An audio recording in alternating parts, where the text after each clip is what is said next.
ನಮಸ್ತೆ ವೀಕ್ಷಕರೇ, ಅಮೋಘ್ ವಾರ್ತೆಗಳಿಗೆ ಸ್ವಾಗತ. ನಾನು ಚಿತ್ರ ವಸಿಷ್ಠ. ಇದೀಗ ಮುಖ್ಯಾಂಶಗಳು.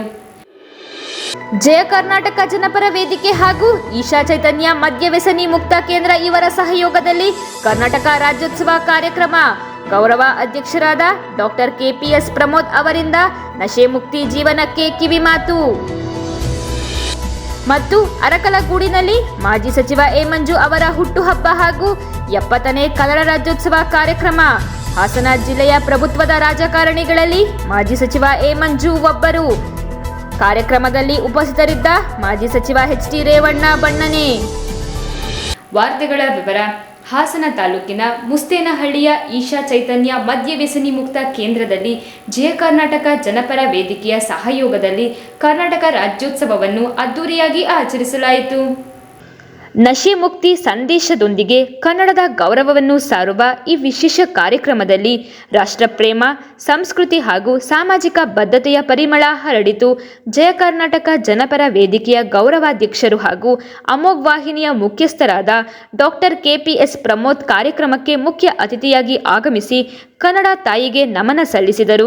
ನಂತರ ಮುಖ್ಯ ಅತಿಥಿಗಳಾದ ಡಾಕ್ಟರ್ ಕೆಪಿಎಸ್ ಪ್ರಮೋದ್ ಮಾತನಾಡಿ, ನಶೆಮುಕ್ತ ಸಮಾಜ ನಿರ್ಮಾಣದ ದಾರಿಯಲ್ಲಿ ಈಶಾ ಚೈತನ್ಯ ಕೇಂದ್ರ ಮಾಡುತ್ತಿರುವ ಸೇವೆ ಶ್ಲಾಘನೀಯ ಮತ್ತು ಅವರು ಸಮಾಜದ ಒಳಿತಿಗಾಗಿ ಕೈಗೊಂಡಿರುವ ಈ ಕಾರ್ಯಕ್ಕೆ ನಮ್ಮ ಸಂಪೂರ್ಣ ಸಹಕಾರ ಮತ್ತು ಬೆಂಬಲ ನೀಡುವುದಾಗಿ ತಿಳಿಸಿದರು. ಜೊತೆಗೆ ಕನ್ನಡ ಭಾಷೆ, ಸಂಸ್ಕೃತಿ ಮತ್ತು ಮಾನವೀಯ ಮೌಲ್ಯಗಳ ಉಳಿವಿಗಾಗಿ ಯುವಕರು ಕೈಜೋಡಿಸಬೇಕು. ಈ ವೇಳೆ ದೇಶದ ಬೆನ್ನೆಲುಬಾದ ರೈತ ಮತ್ತು ದೇಶಕ್ಕಾಗಿ ಹೋರಾಡುವ ಸೈನಿಕರ ತ್ಯಾಗವನ್ನು ನೆನೆಯುತ್ತಾ ಅವರ ಬಲಿದಾನವನ್ನು ಸ್ಮರಿಸಬೇಕು ಎಂದು ಹೇಳಿದರು.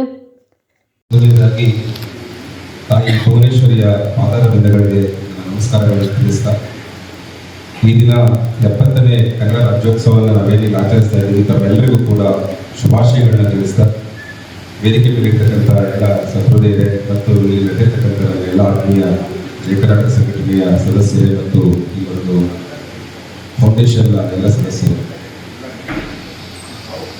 ಮೊದಲನೇದಾಗಿ ನಾನು ನನ್ನ 53 ವರ್ಷದ ಜೀವನದಲ್ಲಿ ಅನೇಕ ಕನ್ನಡ ರಾಜ್ಯೋತ್ಸವಗಳ ಕಾರ್ಯಕ್ರಮಗಳಿಗೆ ಭೇಟಿ ಕೊಟ್ಟಿದ್ದೀನಿ, ಭಾಗವಹಿಸಿದ್ದೀನಿ. ಆದರೆ ಇವತ್ತಿನ ಈ ಕಾರ್ಯಕ್ರಮ ಏನಿದೆ ಅದು ನನ್ನ ಜೀವನದಲ್ಲಿ ಯಾವತ್ತೂ ಮರೆಯಲಾಗದ ದಿನ ಅಂತ ಹೇಳಲಿಕ್ಕೆ ನಾನು ಇಷ್ಟಪಡ್ತೀನಿ. ಯಾಕೆ ಅಂತ ಹೇಳಿದರೆ, ನನಗೆ ಈ ಆರ್ಗನೈಸೇಷನ್ ಬಗ್ಗೆ ಅಷ್ಟು ಗೊತ್ತಿರಲಿಲ್ಲ. ಅದರ ಮುಖ್ಯಸ್ಥರು ಚೇತನ್ ಅವರು, ಸಂದೇಶ್ ಅವರು ನನ್ನ ಆತ್ಮೀಯರೇ. ಅವರು ಇದನ್ನ ಓಪನಿಂಗಿಗೆ ಕರೆದಾಗ ನಾನು ಅವತ್ತು ಬಹುಶಃ ಊರಲ್ಲಿ ಇರಲಿಲ್ಲ ಅನ್ಸುತ್ತೆ, ಬರೋಕ್ಕಾಗಿರಲಿಲ್ಲ. ನನಗೆ ಪ್ರಾಮಾಣಿಕವಾಗಿ ಹೇಳ್ತೀನಿ, ಇದರ ಕಲ್ಪನೆಯೇ ಇರಲಿಲ್ಲ. ಇಲ್ಲಿಗೆ ಬಂದು ನೋಡಿದಾಗ ನನಗೆ 4 ದಿವಸದಿಂದ ಮಂಜು ಅವರು ಫೋನ್ ಮಾಡಿ ಈ ಥರ ರಾಜ್ಯೋತ್ಸವ ಮಾಡಬೇಕಂತಿದ್ದೀವಿ ಅಂತ ಹೇಳಿದಾಗ, ಇಲ್ಲ ಖಂಡಿತ ಅದು ನಮ್ಮ ಆದ್ಯ ಕರ್ತವ್ಯ, ನಾವು ಮಾಡಲೇಬೇಕು. ಯಾವ ರೀತಿ ಕಾರ್ಯಕ್ರಮ ಮಾಡಬೇಕು ಅಂತ ಹೇಳಿ ರೂಪುರೇಷೆಗಳನ್ನ ಮಾಡಿ ನಾನು ಖಂಡಿತ ಇರ್ತೀನಿ, ಬರ್ತೀನಿ, ಮತ್ತು ಅದಕ್ಕೆ ಏನು ಸಹಕಾರ ಬೇಕು ಮಾಡೋಣ ಅಂತ ಹೇಳಿದಾಗ, ನಿನ್ನೆ ಸಂಜೆ ಮಂಜು ಫೋನ್ ಮಾಡಿ ಈ ಥರ ಜಾಗದಲ್ಲಿ ಮಾಡ್ತಾ ಇದ್ದೀವಿ ಅಂತೇಳಿ ಹೇಳಿದರು. ನನಗೆ ಇಲ್ಲಿಗೆ ಬರೋವರೆಗೆ ಈ ರೀತಿಯ ಕಲ್ಪನೆ ಖಂಡಿತ ಇರಲಿಲ್ಲ. ಇಲ್ಲಿ ಬಂದಾಗ ನೋಡಿದಾಗ ನಿಜವಾಗ್ಲೂ ಅವರ ಚೇತನ ಅಂತ ಏನು ಹೆಸರಿಟ್ಕೊಂಡಿದ್ದಾರೆ, ಅವರು ಪ್ರತಿಯೊಬ್ಬರಿಗೂ ಚೇತನವಾಗಿದ್ದಾರೆ. ಇಲ್ಲಿರೋರನ್ನ ಆ ಒಂದು ದಾರಿಗೆ ಸರಿದಾರಿಗೆ ತರಲಿಕ್ಕೆ ಖಂಡಿತ ಅವರು ಯಶಸ್ವಿ ಆಗ್ತಾರೆ ಅಂತ ಮಗನನ್ನ ಪಡೆದಂತ ಶಾಮರಾಜ್ ಅವರು ಮತ್ತು ಅವರ ದಂಪತಿಗಳಿಗೆ ನಮ್ಮೆಲ್ಲರೂ ಪರವಾಗಿ. ಯಾಕೆ ಅಂತ ಹೇಳಿದ್ರೆ, ಸಮಾಜದಲ್ಲಿ ನಾವು ಅನೇಕ ಕೆಲಸ ಕಾರ್ಯಗಳನ್ನ ವೇದಿಕೆ ಮೇಲೆ ಮಾತಾಡ್ತೀವಿ, ಇನ್ನೊಂದು ಕಡೆ ಎಲ್ಲೋ ಕೂತ್ಕೊಂಡಾಗ ಎಲ್ಲ ಮಾತಾಡ್ತೀವಿ. ಆದರೆ ಅದನ್ನ ಕಾರ್ಯರೂಪಕ್ಕೆ ತರಬೇಕಿದ್ರೆ, ಅದನ್ನ ಒಂದು ಸಫಲತೆಯನ್ನ ಕಾಣಬೇಕಿದ್ರೆ ಅಷ್ಟು ಈಸಿ ಅಲ್ಲ. ನಾನು ಆಗಲೇ ಚೇತನ್ ಹೇಳ್ತಾ ಇದ್ದೆ, ಸ್ಟ್ರಾಂಗ್ ಮೈಂಡ್ ಇಂಥ ಕೆಲಸಗಳನ್ನ ಮಾಡಬೇಕಿದ್ರೆ ಅಷ್ಟು ಸುಲಭದ ಕೆಲಸ ಅಲ್ಲ ಅಂತ ಹೇಳಿದ್ದ. ಅವರು ತಮ್ಮ ಎಕ್ಸ್ಪೀರಿಯನ್ಸ್ ಅನ್ನ ಹೇಳಿಕೊಂಡು ಇಷ್ಟು ಅಚ್ಚುಕಟ್ಟಾಗಿ ನೀಟಾಗಿ, ನಾನು ಇಲ್ಲಿ ಒಳಗಡೆ ಬಂದು ಇದರ ಆಂಬಿಯನ್ಸ್ನೆಲ್ಲ ನೋಡಿದಾಗ ಎಷ್ಟು ಖುಷಿ ಆಯ್ತು ಅಂತ ಹೇಳಿದ್ರೆ, ಇವತ್ತು ಸಮಾಜಕ್ಕೆ ಬೇಕಾಗಿರ್ತಕ್ಕಂಥ ಕೆಲಸ ಸಾಗಿದೆ. ಇದನ್ನ ನೀವು ಕೈಗೆತ್ತಿಕೊಂಡಿದ್ದೀರಿ. ನಮ್ಮ ಜಯ ಕರ್ನಾಟಕ ಸಂಘಟನೆ ಸಂಪೂರ್ಣ ಬೆಂಬಲ ನಿಮಗಿದೆ. ನಿಮ್ಮ ಜೊತೆ ನಾವು ಖಂಡಿತ ಕೈ ಜೋಡಿಸ್ತೀವಿ, ಇದರಲ್ಲಿ ಯಶಸ್ವಿಯಾಗಿ ಅಂತ ಹೇಳಿ ಮತ್ತೊಮ್ಮೆ ನಾನು ನಮ್ಮ ಎಲ್ಲ ಸಂಘಟನೆ ನಮ್ಮ ಜಯ ಕರ್ನಾಟಕ ಸಂಘಟನೆ ಸಂಪೂರ್ಣ ಬೆಂಬಲ ನಿಮಗಿದೆ. ನಿಮ್ಮ ಜೊತೆ ನಾವು ಖಂಡಿತ ಕೈ ಜೋಡಿಸ್ತೀವಿ, ಇದರಲ್ಲಿ ಯಶಸ್ವಿಯಾಗಿ ಅಂತ ಹೇಳಿ ಮತ್ತೊಮ್ಮೆ ನಾನು ನಮ್ಮ ಎಲ್ಲ ಸಂಘಟನೆ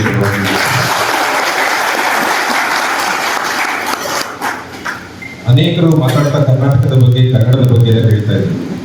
ನಾನು ಒಂದು ಸಣ್ಣ ಘಟನೆಯನ್ನು ನಿಮ್ಮ ಜೊತೆಗೆ ಹಂಚ್ಕೊಳ್ಳಿಕ್ಕೆ ಇಷ್ಟಪಡ್ತೀನಿ. ನಾನು ಬೆಂಗಳೂರಿನಲ್ಲಿ ಒಂದ್ಸಲ ಆಟೋದಲ್ಲಿ ಹೋಗ್ಬೇಕಾದ್ರೆ ರಮೇಶ್ ಅಂತ ಹೇಳಿ ಆಟೋ ಚಾಲಕರು ಇಡೀ ಆಟೋ ಪೂರ್ತಿ ಕನ್ನಡದ ಬಗ್ಗೆ ಬರ್ಕೊಂಡಿದ್ರು. ಕನ್ನಡದ ಸ್ಲೋಗನ್ಗಳು, ಕನ್ನಡದ ವಾಕ್ಯಗಳು, ಕವಿಗಳು, ಅವರ ಹೆಸರುಗಳು, ಆಟೋದಲ್ಲಿ ಒಂದು ಜಾಗ, ಸಣ್ಣ ಜಾಗನೂ ಬಿಡದಂಗೆ ಕನ್ನಡದ ಬಗ್ಗೆ ಬಹುಶಃ ನೀವು ಯಾರು ಬೆಂಗಳೂರಿಗೆ ಹೋಗಿದ್ದಾಗ ಯಾವಾಗಲಾದ್ರೂ ಒಂದು ಕಣ್ಣಿಗೆ ಬೀಳುತ್ತೆ ಎಲ್ಲರೂ ಆಟೋಗಳಿಗೆ ಹೋಗಿ. ನಾನು ಆಟೋದಲ್ಲಿ ಹೋಗ್ಬೇಕಾದ್ರೆ ರಮೇಶ್ ಅಂತ ಹೇಳಿ ಡ್ರೈವರು, ಅವ್ರಿಗೆ ನನ್ನ ಆಸಕ್ತಿಗೋಸ್ಕರ ಕೇಳಿದೆ, ಏನಕ್ಕಪ್ಪ ಇಷ್ಟೊಂದು ಕನ್ನಡದ್ದು ಎಲ್ಲ ಬರ್ಕೊಂಡಿದ್ಯಾ, ನೀನು ಕನ್ನಡ ಅಭಿಮಾನಿ ಇಲ್ಲ ಅಂತ. ಹ್ಞೂ ಸರ್, ನಾನು ಕನ್ನಡ ಅಭಿಮಾನಿ, ನಾನು ಮೊದಲನೇ ದಿವಸದಿಂದಲೂ ನನ್ನ ಕನ್ನಡದ ಬಗ್ಗೆ ಹೆಚ್ಚಿನ ಅಭಿಮಾನಿ, ಬಟ್ ನಾನು ಓದಿಲ್ಲ ಸರ್, 3ನೇ ಕ್ಲಾಸ್ ಅಷ್ಟೇ ಓದಿರೋದು. ಆದರೆ ಕನ್ನಡದ ಬಗ್ಗೆ ನನಗೆ ಹೆಚ್ಚಿನ ಅಭಿಮಾನ ಇದೆ, ಹಾಗಾಗಿ ನಾನು ಒಂದು ಆಟೋ ಕೆಲಸವನ್ನು ಮಾಡಿಕೊಂಡು ಮನೆಯ ಜೀವನವನ್ನು ಸಾಗಿಸ್ತಾ ಇದ್ದೀನಿ. ಅದೆಲ್ಲ ಸರಿ, ಇದು ಬರ್ಕೊಂಡಿದೆಯಾ ಯಾಕೆ ಅಂತ. ಅದಕ್ಕೆ ಅವ್ನು ಹೇಳ್ದ, ಅವನು ತುಂಬ ಖುಷಿಯಾದ ಮಾತನ್ನು ಹೇಳ್ದ. ನಾನು ಬೆಂಗಳೂರಿನಲ್ಲಿ ಆಟೋ ಓಡಿಸಿದಾಗ ಸರ್, ನನ್ನ ಆಟೋದಲ್ಲಿ ಒಂದು 50% ಕನ್ನಡಿಗರು ಓಡಾಡ್ತಾರೆ, ಇನ್ನೊಂದು 50% ಬೇರೆ ಬೇರೆ ರಾಜ್ಯಗಳಿಂದ ಬಂದಿರೋರು, ಅವರು ಇವರು ಯಾರ್ತಾರೆ ಅವರೆಲ್ಲ ಓಡಾಡ್ತಾರೆ. ಆದರೆ ನಾನು ಒಂದು ಪ್ರತಿಜ್ಞೆ ಮಾಡಿದ್ದೀನಿ ಸರ್, ಅವರು ಆಟೋದಲ್ಲಿ ನನ್ನ ಜೊತೆ ಕೂತು ಆಟೋದಿಂದ ಇಳಿಯೋದ್ರ ಒಳಗಡೆ ಅವರಿಗೆ ಒಂದು ಕನ್ನಡ ಪದವನ್ನು ಕಲಿಸ್ಬೇಕು ಅಂತ ಹೇಳಿ ಆ ಕೆಲಸ ಮಾಡ್ಕೊಂಡು ಬಂದಿದ್ದೀನಿ ಸರ್. ಇದುವರೆಗೆ ಸುಮಾರು ಒಂದು 3,000-4,000 ಜನಕ್ಕೆ ಇದುವರೆಗೂ ಕನ್ನಡ ಪದಗಳನ್ನ ಕಲಿಸಿದ್ದೀನಿ ಅಂತ ಹೇಳಿ. ಅವ್ರ ಮಾತನ್ನ ಕೇಳಿ ತುಂಬಾ ರೋಮಾಂಚನ ಆಯಿತು. ಯಾಕೆಂತ ಹೇಳಿದ್ರೆ ಕನ್ನಡ ಅಂತಕ್ಕಂಥ ಪದ ಇದೆಯಲ್ಲ, ಇದು ಕನ್ನಡ ಅಂತ ಏನಿದೆ, ನೀವು ಯಾವುದೇ ಭಾಷೆಗಳನ್ನ ತಗೊಂಡ್ರು ಕೂಡ ಅತ್ಯಂತ ಸರಳವಾದ, ಅತಿ ಬೇಗ ಕಲಿಯಬಹುದಾದ, ಅತಿ ಸಿಹಿಯಾದ ಭಾಷೆ ಯಾವ್ದಾದ್ರೆ ಅದು ಕನ್ನಡ ಅಂತಕ್ಕಂಥದ್ದು ನಮ್ಮೆಲ್ಲರಿಗೂ ಹೇಳತಕ್ಕಂಥ ವಿಷಯ. ನಾನು ಸುಮಾರು ನನ್ನ ಸ್ನೇಹಿತರ ಹತ್ರ ಹೇಳ್ತಾ ಇರ್ತೀನಿ, ಪ್ರಪಂಚದ ಒಂದು 70-75% ನಾನು ಸುತ್ತ ಬಂದಿದ್ದೀನಿ ನಾನು ಹೇಳಿ. ಆದರೆ ಇಡೀ ಪ್ರಪಂಚದಲ್ಲಿ ಸ್ವರ್ಗ ಅನ್ನೋದು ಏನೋ ಅನ್ಕೊಳ್ತೀವಲ್ಲ, ಏನಾದ್ರು ಇದೆ ಅಂತ ಹೇಳಿದ್ರೆ ಅದು ಭಾರತ, ಅದರಲ್ಲೂ ಕರ್ನಾಟಕ, ಅದರಲ್ಲೂ ನಮ್ಮ ಸೌತ್ ಕರ್ನಾಟಕ, ಈ ಅದೇ ನಿಜವಾದ ಸ್ವರ್ಗ. ಇಲ್ಲಿ ಇದ್ದೀವಿ ನಾವು ಅಂತ ಹೇಳಿದ್ರೆ ನೀವು ಬೇರೆ ಎಲ್ಲೂ ಸ್ವರ್ಗ ನೋಡ್ಲಿಕ್ಕೆ ಅವಕಾಶನೇ ಇಲ್ಲ, ನೋಡೋದೇ ಬೇಡ. ನಾವೇನಿದ್ದೀವಿ ಇದೇ ಸ್ವರ್ಗ ಅಂತಕ್ಕಂಥ ಮಾತನ್ನು ನಾನು ಹೇಳಿಕ್ಕೆ ಬಯಸ್ತೀನಿ. ನಮ್ಮ ಮಂಜು ಅವರು ಆಗಲೇ ಹೇಳ್ತಾ ಇದ್ರು ರೈತರ ಬಗ್ಗೆ ಮತ್ತೆ ನಮ್ಮ ಯೋಧರ ಬಗ್ಗೆ. ನಿಜವಾಗ್ಲೂ ನಾವು ರಾಜ್ಯೋತ್ಸವ ಅಂತಲ್ಲ, ಪ್ರತಿ ದಿವಸನೂ ಕೂಡ ನಮ್ಮ ರೈತರ ಯೋಧರನ್ನ ನೆನೆಸ್ಕೋಬೇಕು. ನಮ್ಗಳಿಗೆ ಇಲ್ಲೇ ಗೊತ್ತಿದೆ, ನಮ್ಮ ಮನೆಯಲ್ಲಿ ನಮ್ಮ ಎಲ್ಲ ವಿದ್ಯಾನಗರದಲ್ಲಿ ಒಂದು 30-40 ಸೈಟ್ ತಗೊಂಡ್ರೆ ಒಬ್ಬ ಒಂದಡಿ ಅದನ್ನ ಕಳಿಸ್ಕೊಳಕ್ ಬಂದ್ರೆ ಫಸ್ಟ್ ಕಾಂಪೌಂಡ್ ಹಾಕ್ಬಿಡ್ತೀವಿ, ಇಲ್ಲ ಬೇರೆ ಹಾಕ್ತೀವಿ, ಇಲ್ಲ ಗಲಾಟೆ ಮಾಡ್ತೀವಿ, ಇಲ್ಲ ಕೋರ್ಟಿಗೆ ಹಾಕ್ತೀವಿ, ರಾದ್ದಂತ ಮಾಡಿರ್ತೀವಿ. ಒಂದು ಅಡಿ ಕೂಡ ನಾವು ಬಿಟ್ಕೊಡೋದಕ್ಕೆ ಇಷ್ಟಪಡೋದು. ಆದ್ರೆ ಇಡೀ ದೇಶ 36,000 ಕಿಲೋಮೀಟರ್ ಗಡಿಯನ್ನ ನಮ್ಮ ಯೋಧರು ಕಾಯ್ತಾರೆ, ಒಬ್ಬರು ಒಳಗೆ ಬರೋದಕ್ಕೆ ನೋಡ್ಕೊಳ್ತಾರೆ. ಅದು ಏನು ವಾತಾವರಣ ಟೆಂಪರೇಚರ್ -25, -50, -60 ಡಿಗ್ರಿನಲ್ಲಿ ಒಬ್ಬ ಯೋಧ ನನಗೆ ಹೇಳ್ತಾ ಇದ್ರು, ಕಾಫಿ ಟೀನ ಬಿಸಿ ಮಾಡಿ ಕ್ಯಾಂಪಲ್ಲಿ ಮೇಲ್ಗಡೆ ಸ್ಟೌವಿನ ಇಲ್ಲಿ ತೆಗೆದಿದ್ದಂಗೆ ನೈಸಾಗಬಹುದು. ಆ ಮಟ್ಟದ ಒಂದು ಇದರಲ್ಲಿ ನಮ್ಮ ದೇಶವನ್ನು ಕಾಯ್ಕೊಂಡು ಬಂದಿರ್ತಾರೆ. ಅವ್ರನ್ನ ನಾವು ಪ್ರತಿನಿತ್ಯ ಬೆಳೆಸ್ಕೊಡ್ಬೇಕು. ಮತ್ತೆ ಮುಖ್ಯವಾಗಿ ರೈತರನ್ನ, ನಮ್ಮ ನಾಡಗೀತೆ ಜೊತೆ ಯಾಕೆ ಸರ್ಕಾರ ರೈತ ಗೀತೆಯನ್ನ ಕಂಪಲ್ಸರಿ ಮಾಡಲೇಬೇಕು, ಪ್ರತಿ ಸಮಾರಂಭಗಳಲ್ಲಿ ಯಾಕೆ ಮಾಡಿದ್ದಾರೆ ಅಂತ ಹೇಳಿದ್ರೆ ನಾವು ರೈತರನ್ನ ನೆನೆಸ್ಕೊಳ್ಳಬೇಕು. ನಾನು ಅನೇಕ ಸಮಾರಂಭಗಳಲ್ಲಿ ಹೋದಾಗ ನನಗೆ ಮುಖ್ಯವಾಗಿ ಕೆಲವು ಮದುವೆ ಮನೆಗಳಲ್ಲಿ ಮತ್ತೆ ಫಂಕ್ಷನ್ಗಳಿಗೆ ಹೋದಾಗ ಬೇಜಾರಾಗುವಂಥದ್ದು, ತಟ್ಟೆಗಳಲ್ಲಿ ಅನ್ನಗಳನ್ನ ಚೆಲ್ಲಿರ್ತಕ್ಕಂಥದ್ದು. ನಿಮ್ಗೆ ಬೇಕಿದ್ರೆ ಮಾತ್ರ ಹಾಕಿಸ್ಕೊಳ್ಳಿ, ಬೇಡದೇ ಇದ್ರೆ ಮಾತ್ರ ದಯವಿಟ್ಟು ಅನ್ನವನ್ನ ಚೆಲ್ಲತಕ್ಕಂಥ ಕೆಲಸವನ್ನ ದಯವಿಟ್ಟು ಮಾಡಬೇಡಿ. ಯಾಕೆಂತ ಹೇಳಿದ್ರೆ ಒಬ್ಬ ರೈತ ಒಂದು ಅಕ್ಕಿ ಬೆಳಿಬೇಕಿದ್ರು ಕೂಡ ಎಷ್ಟು ಕಷ್ಟಪಟ್ಟಿರ್ತಾರೆ ಅಂತಕ್ಕಂಥದ್ದು ರೈತರಿಗೆ ಮಾತ್ರ ಗೊತ್ತಿರುತ್ತೆ. ನಾವು ಏನು ಒಂದು 5 ನಿಮಿಷ ಎಲ್ಲೋ ಒಂದು ಅಕ್ಕಿಗೆ ದುಡ್ಡು ಕೊಟ್ಟು ತಂದ್ಬಿಡ್ತೀವಿ, ತಂದು ನಮ್ಮ ಕಡೆ ನಾವು ಬೇಯಿಸ್ತೀವಿ, ಚೆಲ್ತೀವಿ, ಮಾಡ್ತೀವಿ. ಆದರೆ ಆ ಶ್ರಮ ಆ ಚರಂಡಿಯಲ್ಲಿ ಅಥವಾ ಅದೆಲ್ಲ ಹೋಗೋದ್ರ ಕಡೆ ವ್ಯರ್ಥ ಆಗ್ತದೆ. ಈ ರೀತಿಯ ಒಂದು ಯೋಜನೆಗಳನ್ನ ನಾನು ಯಾಕೆ ಹೇಳ್ತಾ ಇದ್ದೀನಿ ಅಂತ ಹೇಳಿದ್ರೆ, ನಮ್ಮ ಸಂಘಟನೆಯವರಿದ್ದಾರೆ ಮತ್ತು ಬೇರೆಯವರಿದ್ದಾರೆ, ದಯವಿಟ್ಟು ನೀವು ಯಾವ್ದಾದ್ರು ಫಂಕ್ಷನ್ಗಳಿಗೆ ಎಲ್ಲಿಗಾರು ಹೋದಾಗ ನಮ್ಮ ಮೊದಲ ಕರ್ತವ್ಯ ಎಲೆ ಮೇಲೆ ಚೆಲ್ಲಂಗೆ ನಾನು ನೋಡ್ಕೋಬೇಕು. ಫಸ್ಟ್ ನಾನು ಬೇರೆಯವರಿಗಿಂತ ಮುಂಚೆ ನಾನು ನನ್ನ ಎಲೆನಲ್ಲಿ ಏನಾದ್ರು ಚೆಲ್ಲಿದ್ದೆ, ನನಗೆ ಇಷ್ಟ ಇಲ್ವಾ ಹಾಕಿಸ್ಕೊಳ್ಳೋದು ಬೇಡ. ನಂತರ ಬೇರೆಯವರಿಗೆ ದಯವಿಟ್ಟು ಮಾರ್ಗದರ್ಶನ ಮಾಡಿ, ದಯವಿಟ್ಟು ಚೆಲ್ಲಬೇಡಿ. ಯಾಕೆಂತ ಹೇಳಿದ್ರೆ ಮುಂದಿನ ದಿನಗಳಲ್ಲಿ ನಮಗೆ ಯಾವುದೇ ತರವಾದ ಭಯ ಇಲ್ಲ. ಎರಡೇ ಭಯ ಬರ್ತಕ್ಕಂಥದ್ದು, ಒಂದು ಜಲ ಭಯ, ನೀರಿನ ಭಯ, ನೀರು ಕುಡಿದಿರೋದಕ್ಕೆ ನೀರು ಸಿಗ್ತಕ್ಕಂಥ ಪರಿಸ್ಥಿತಿ ಬರುತ್ತೆ, ತಿಂದಿರೋದಕ್ಕೆ ಅನ್ನ ಸಿಗ್ತಕ್ಕಂಥ ಪರಿಸ್ಥಿತಿ ಬರುತ್ತೆ. ಇವೆರಡನ್ನು ನಾವು ಕಾಪಾಡ್ಕೋಬೇಕು ಅಂತ ಹೇಳಿದ್ರೆ ಈಗಲಿಂದ ನಾವು ಎಲ್ಲರಿಗೂ ಕೂಡ ಅವೇರ್ನೆಸ್ ಅನ್ನು ಕ್ರಿಯೇಟ್ ಮಾಡಬೇಕು, ಅದ್ರ ಬಗ್ಗೆ ಜಾಗೃತಿ ಮೂಡಿಸಬೇಕು. ರಾಜ್ಯೋತ್ಸವದ ಕಾರ್ಯಕ್ರಮಗಳಲ್ಲಿ ಈ ಥರದನ್ನ ಹೆಚ್ಚು ಪ್ರಚಾರ ಮಾಡಬೇಕು. ಕಾರ್ಯಕ್ರಮದಲ್ಲಿ ರಾಷ್ಟ್ರೀಯ ಮತ್ತು ಅಂತಾರಾಷ್ಟ್ರೀಯ ಮಟ್ಟದಲ್ಲಿ ಕ್ರೀಡೆಯಲ್ಲಿ ಸಾಧನೆಗೈದ ಕ್ರೀಡಾಪಟುಗಳಿಗೆ ಸ್ಮರಣಿಕೆ ನೀಡಿ ಸನ್ಮಾನಿಸಲಾಯಿತು. ಸ್ಥಳೀಯರು, ಸೇವಾ ಸಂಸ್ಥೆಗಳ ಸದಸ್ಯರು ಹಾಗೂ ನಶೆ ಮುಕ್ತಿ ಕೇಂದ್ರದ ಫಲಾನುಭವಿಗಳು ಭಾಗವಹಿಸಿದ ಈ ಕಾರ್ಯಕ್ರಮದಲ್ಲಿ ಕನ್ನಡ ಅಭಿಮಾನ, ಸಾಮಾಜಿಕ ಚಿಂತನೆ ಮತ್ತು ನವಚೈತನ್ಯದ ತುಡುಕು ಒಟ್ಟಾಗಿ ಮೇಳೈಸಿದವು. ಈ ಸಂದರ್ಭದಲ್ಲಿ ಈಶಾ ಚೈತನ್ಯ ಕೇಂದ್ರದ ಚೇತನ್ ಶಾಮರಾಜ್, ಜಯ ಕರ್ನಾಟಕ ಜನಪರ ವೇದಿಕೆಯ ಅಧ್ಯಕ್ಷ ಮಣಿಕಂಠ, ಕಾನೂನು ಘಟಕದ ಅಧ್ಯಕ್ಷ ಸಂದೀಪ್ ಹಾಗೂ ಜನಪ್ರಿಯ ನಟ ಮಂಡ್ಯ ಸಿದ್ದು ಉಪಸ್ಥಿತರಿದ್ದರು. ಹಾಸನ ಜಿಲ್ಲೆಯ ಪ್ರಭುತ್ವದ ರಾಜಕಾರಣಿಗಳಲ್ಲಿ ಮಾಜಿ ಸಚಿವ ಎ ಮಂಜು ಒಬ್ಬರು ಎಂದು ಮಾಜಿ ಸಚಿವ ಎಚ್ ಟಿ ರೇವಣ್ಣ ಹೇಳಿದರು. ಅರಕಲಗೂಡು ತಾಲೂಕಿನ ಮಲ್ಲಿಪಟ್ಟಣ ಗ್ರಾಮದ ಪ್ರೌಢಶಾಲಾ ಆವರಣದಲ್ಲಿ ಎ ಮಂಜು ಅಭಿಮಾನಿಗಳ ಬಳಗ ವತಿಯಿಂದ ಆಯೋಜಿಸಿದ್ದ 70ನೇ ಕನ್ನಡ ರಾಜ್ಯೋತ್ಸವ ಹಾಗೂ ಮಾಜಿ ಸಚಿವ ಎ ಮಂಜು ಅವರ 68ನೇ ಹುಟ್ಟುಹಬ್ಬದ ಸಂಭ್ರಮ ಆಚರಣೆ ಕಾರ್ಯಕ್ರಮದ ಅಧ್ಯಕ್ಷತೆ ವಹಿಸಿ ಮಾತನಾಡಿದ ಅವರು, ಎ ಮಂಜು ಜಿಲ್ಲೆಯ ಪ್ರಭುತ್ವದ ರಾಜಕಾರಣಿಗಳಲ್ಲಿ ಒಬ್ಬರು. ಇವರು ಜನಸೇವೆಯ ಕಾರ್ಯವೈಖರಿ ಹಾಸನ ಜಿಲ್ಲೆಯಲ್ಲಿ ಅಚ್ಚುಮೆಚ್ಚು. ಇವರ ಸೇವೆಯನ್ನು ಮಾಜಿ ಪ್ರಧಾನಿ ಎಚ್.ಡಿ. ದೇವೇಗೌಡರು ಹಾಗೂ ಕೇಂದ್ರ ಸಚಿವರಾದ ಕುಮಾರಸ್ವಾಮಿ ಗುರುತಿಸಿ ಜೆಡಿಎಸ್ ಪಕ್ಷಕ್ಕೆ ಬರಮಾಡಿಕೊಂಡು ಪಕ್ಷಕ್ಕೆ ಬಲ ತಂದರು. ಎ ಮಂಜು ಮತ್ತು ಅವರ ಕುಟುಂಬ ವರ್ಗಕ್ಕೆ ದೇವರು ಆಶೀರ್ವದಿಸಿ ನಾಡಿನ ಜನಸೇವೆಗೆ ಶಕ್ತಿ ತುಂಬಲಿ ಎಂದು ಹೇಳಿದರು. ಕಾರ್ಯಕ್ರಮವನ್ನು ಕೋಲಾರ ಜಿಲ್ಲೆಯ ಮುಳುಬಾಗಿಲು ಕ್ಷೇತ್ರದ ಶಾಸಕ ಸಮೃದ್ಧಿ ಮಂಜುನಾಥ್ ಮತ್ತು ತಾಲೂಕಿನ ಮಠಾಧೀಶರು ಉದ್ಘಾಟಿಸಿದರು. ಮಡಿಕೇರಿ ಕ್ಷೇತ್ರದ ಶಾಸಕ ಮಂತರ್ಗೌಡ, ಸಕಲೇಶಪುರ ಕ್ಷೇತ್ರದ ಶಾಸಕ ಸಿಮೆಂಟ್ ಮಂಜು, ವಿಧಾನ ಪರಿಷತ್ ಸದಸ್ಯ ಸೂರಜ್ ರೇವಣ್ಣ, ಖ್ಯಾತ ಸಂಗೀತ ಸಂಯೋಜಕ ಗುರುಕಿರಣ್ ಹಾಜರಾಗಿದ್ದರು. ಹಾಸನ ನಗರದ ಹೇಮಾವತಿ ಪ್ರತಿಮೆ ಬಳಿ ಹಾಸನ ಬ್ಲಾಕ್ ಕಾಂಗ್ರೆಸ್ ಸಮಿತಿ ವತಿಯಿಂದ ನಗರ ಹಾಗೂ ಗ್ರಾಮಾಂತರ ಘಟಕಗಳ ವತಿಯಿಂದ ಮತ ಕಳ್ಳತನ ನಿಲ್ಲಿಸಿ ಮತದಾರರ ಹಕ್ಕುಗಳಿಗಾಗಿ ಸಹಿ ಸಂಗ್ರಹ ಹಾಗೂ ಜನಾದೇಶದ ಕಗ್ಗೊಲೆ ನಿಲ್ಲಿಸಿ ಕಾರ್ಯಕ್ರಮವನ್ನು ಹಮ್ಮಿಕೊಳ್ಳಲಾಗಿತ್ತು. ಕಾರ್ಯಕ್ರಮವನ್ನು ಉಗ್ರಣ ನಿಗಮದ ರಾಜ್ಯಾಧ್ಯಕ್ಷ ಎನ್ ಸಂಪಂಗಿ ಉದ್ಘಾಟಿಸಿ ಮಾತನಾಡಿದ ಅವರು, ದೇಶದ ಪ್ರಧಾನಿಯವರು ನೇರವಾಗಿ ಗೆಲುವು ಸಾಧಿಸಿಲ್ಲ, ಮತ ಕಳ್ಳತನದ ಮೂಲಕ ಅಧಿಕಾರಕ್ಕೆ ಬಂದಿದ್ದಾರೆ. ಈ ಅನ್ಯಾಯದ ವಿರುದ್ಧ ರಾಹುಲ್ ಗಾಂಧಿಯವರ ನೇತೃತ್ವದಲ್ಲಿ ದೇಶಾದ್ಯಂತ ಸಹಿ ಸಂಗ್ರಹ ನಡೆಯುತ್ತಿದೆ. ಜನರಿಗೆ ಇರುವ ಹಕ್ಕನ್ನು ಯಾವುದೇ ಭಯವಿಲ್ಲದೆ ಉಪಯೋಗಿಸಬೇಕು. ಕಾಂಗ್ರೆಸ್ ಪಕ್ಷದಲ್ಲಿ ಪ್ರತಿಯೊಬ್ಬರಿಗೂ ಅವಕಾಶವಿದೆ. ಸಿದ್ದರಾಮಯ್ಯ ಮತ್ತು ಡಿ.ಕೆ. ಶಿವಕುಮಾರ್ ನೇತೃತ್ವದಲ್ಲಿ ರಾಜ್ಯ ಸರ್ಕಾರ ಉತ್ತಮ ಕೆಲಸ ಮಾಡುತ್ತಿದೆ. ಜನರಿಗೆ ಇರುವ ಹಕ್ಕನ್ನು ಯಾವ ಭಯವಿಲ್ಲದೆ ಉಪಯೋಗಿಸಬೇಕೆಂಬ ನಿಟ್ಟಿನಲ್ಲಿ ಇಂತಹ ಕಾರ್ಯಕ್ರಮ ಮಾಡಿಕೊಂಡು ಬರಲಾಗುತ್ತಿದೆ ಎಂದು ಹೇಳಿದರು. ಮೋದಿಯವರು ಯಾವತ್ತೂ ಕೂಡ ನೇರವಾಗಿ ಗೆದ್ದಿಲ್ಲ. ಮೋದಿಯವರ ಮತ ಕಳ್ಳತನ ಮಾಡಿ ಆಯ್ಕೆ ಆಗಿದ್ದಂಥವು. ಇವತ್ತು ಅದನ್ನ ನಿಜವಾದಂತ ಅರಿತು ಇವತ್ತು ರಾಹುಲ್ ಗಾಂಧಿ ಅವರು ಇವತ್ತು ಅದನ್ನ ಒಂದು ದೊಡ್ಡ ಈ ಮತ ಕಳ್ಳತನ ಆಗಿರ್ತಕ್ಕಂಥ ವಿಚಾರದಲ್ಲಿ ದೊಡ್ಡ ಒಂದು ನಿಲುವನ್ನು ಇಟ್ಟಂತ ರಾಹುಲ್ ಗಾಂಧಿ ಅವರು ಇವತ್ತು ಈ ಕಾರ್ಯಕ್ರಮವನ್ನು ಮಾಡ್ತಿದ್ದಾರೆ. ನಾವು ಇವತ್ತು ಸಹಿಗಳನ್ನ ಮಾಡಿ ಇಡೀ ಭಾರತ ದೇಶಕ್ಕೆ ನಾವು ಇವತ್ತು ಕಳಿಸ್ತಾ ಇದ್ದೀವಿ. ಇವತ್ತು ಇದರಿಂದ ನಮ್ಮೆಲ್ಲರಿಗೂ ಕೂಡ ಪ್ರತಿಯೊಬ್ಬರ ಹಕ್ಕನ್ನು ಕೂಡ ಯಾರು ಕೀಳಬಾರದು.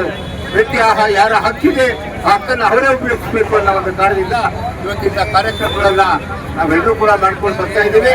ಇವತ್ತು ಕಾಂಗ್ರೆಸ್ ಪಕ್ಷದಲ್ಲಿ ನಾವೆಲ್ಲರೂ ಕೂಡ ಸತತವಾಗಿ ಕೆಲಸ ಮಾಡಬೇಕು. ಯಾವ ಸಂಘಟನೆಗಳಿರ್ಬೋದು ಎಲ್ಲವೂ ಇರ್ಬೋದು. ಯಾಕಂದ್ರೆ ನಾನು ಹಾಸನ ಬರುವಾಗ ಬರೀ ಉಪಾಧ್ಯಕ್ಷನಾಗಿ ಬಂದಿದ್ದೆ. ಈಗ ಬಂದ ಆದ್ಮೇಲೆ ಈಗ ನಿಗಮದ ಅಧ್ಯಕ್ಷನಾದೆ. ಅದಕ್ಕೆ ನಾನು ಯಾವಾಗಲೂ ನಿಮ್ಗೆ ಹೇಳ್ತಿದ್ದೆ, ಕಾಳಿದವರು ಮಾಡಿದಂತ ಕಾಂಗ್ರೆಸ್ ಅಲ್ಲಿ ಎಷ್ಟೋ ಜನ ಬಹಳ ಒಂದೇ ಸಾರಿ ವಿರುದ್ಧ ಹೋಗ್ಬಿಡ್ತಾರೆ. ಆದ್ರೆ ಕಾಂಗ್ರೆಸ್ ಪಕ್ಷ ಒಂದೇ ಪ್ರತಿಯೊಬ್ಬರಿಗೂ ಕೂಡ ಸಹಾಯ ಮಾಡ್ತಕ್ಕಂಥದ್ದು. ಅದರಲ್ಲೂ ಕೂಡ ಒಳ್ಳೆ ಸರ್ಕಾರ ನಮ್ಮ ಕರ್ನಾಟಕ ಸರ್ಕಾರ ಇದೆ. ಇವತ್ತು ಅದರಲ್ಲಿ ನಮ್ಮ ಸಿದ್ದರಾಮಯ್ಯನವರಿಗೆ ಡಿ.ಕೆ. ಶಿವಕುಮಾರ್ ಅವರ ನೇತೃತ್ವದಲ್ಲಿ ಒಳ್ಳೆ ಕಾರ್ಯಕ್ರಮಗಳನ್ನು ನಾವು ಮಾಡ್ಕೊಂಡು ಹೋಗೋಣ. ಇಂಥ ಒಂದು ಕಾರ್ಯಕ್ರಮಗಳು ಯಶಸ್ವಿಯಾಗಿ ಪ್ರತಿ ಹಾಸನ ಜಿಲ್ಲೆಯಲ್ಲಿ ಎಲ್ಲ ಕಡೆ ಕೂಡ ಆಗಲಿ. ಅದರಿಂದ ಸಹಿ ಏನು ಮಾಡ್ತಾ ಇದ್ದೀರಾ ಆದಷ್ಟು ಬೇಗನೆ, ಯಾಕಂದ್ರೆ ನೀವು ಸಹಿ ಮಾಡಿಬಿಟ್ಟು ಸುಮ್ಮನೆ ಇಟ್ಕೊಂಡ್ರೆ ಆಗಲ್ಲ. ಅದನ್ನು KPCCಗೆ ಇಮಿಡಿಯೇಟ್ ಕಳಿಸ್ಬೇಕಾಗ್ತದೆ. ಅದರಿಂದ ನೇರವಾಗಿ ಜಲ್ದಿ, ಯಾಕಂದ್ರೆ ಸಹಿಗಳನ್ನೆಲ್ಲ ಅವರು ತಗೊಂಡು ಹೋಗ್ಬೇಕಾಗ್ತದೆ. ಅದರಿಂದ ಅವೆಲ್ಲರನ್ನ ಕೂಡ ನೀವು ಜಲ್ದಿ ಮಾಡಿ ಈ ಕಾರ್ಯಕ್ರಮವನ್ನು ಯಶಸ್ವಿಯಾಗಿ ಮಾಡಿ. ಈ ಸಂದರ್ಭದಲ್ಲಿ ಹೂಡಾ ಅಧ್ಯಕ್ಷ ಪಟೇಲ್ ಶಿವಪ್ಪ, ಮುಖಂಡರಾದ ದೇವರಾಜೇಗೌಡ, ಎಚ್.ಕೆ. ಮಹೇಶ್, ಬನವಾಸಿ ರಂಗಸ್ವಾಮಿ, ವೆಂಕಟೇಗೌಡ, ರಾಘವೇಂದ್ರ, ರವಿಕುಮಾರ್ ಸೇರಿದಂತೆ ಹಲವಾರು ಉಪಸ್ಥಿತರಿದ್ದರು. ಏಕತೆ, ಪಾರಂಪರೆ ಮತ್ತು ಭಾಷಾ ಪ್ರೇಮದ ಸಂದೇಶವೇ ಕನ್ನಡ ರಾಜ್ಯೋತ್ಸವ ಎಂದು ತಹಸೀಲ್ದಾರ್ ಶ್ರೀಧರ್ ಕಂಕನವಾಡಿ ಹೇಳಿದರು. ರಾಷ್ಟ್ರೀಯ ಹಬ್ಬಗಳ ಆಚರಣಾ ಸಮಿತಿ ವತಿಯಿಂದ ಏರ್ಪಡಿಸಲಾಗಿದ್ದ 70ನೇ ಕನ್ನಡ ರಾಜ್ಯೋತ್ಸವದಲ್ಲಿ ಧ್ವಜಾರೋಹಣ ನಡೆಸಿ ಮಾತನಾಡಿದ ಅವರು, ಕನ್ನಡ ರಾಜ್ಯೋತ್ಸವವು ಕೇವಲ ಉತ್ಸವವಲ್ಲ, ಅದು ಕನ್ನಡಿಗರ ಏಕತಾ ದಿನ. ಕನ್ನಡ ಭಾಷೆಗೆ 2000 ವರ್ಷಗಳ ಇತಿಹಾಸವಿದ್ದು 1956ರ ನವೆಂಬರ್ 1ರಂದು ವಿಶಾಲ ಮೈಸೂರು ರಾಜ್ಯ ರಚನೆಯಾಗಿ 1973ರಲ್ಲಿ ಅದಕ್ಕೆ ಕರ್ನಾಟಕ ಎಂಬ ಹೆಸರು ದೊರೆತಾಗ ನಿಜವಾದ ಸಾಂಸ್ಕೃತಿಕ ಏಕತೆ ಸಾಧಿತವಾಯಿತು. ಕನ್ನಡ ಪ್ರೇಮ ನವೆಂಬರ್ ತಿಂಗಳಿಗಷ್ಟೇ ಸೀಮಿತವಾಗದೆ ನಿತ್ಯವೂ ಜೀವಂತವಾಗಿರಬೇಕು ಎಂದು ಹೇಳಿದರು.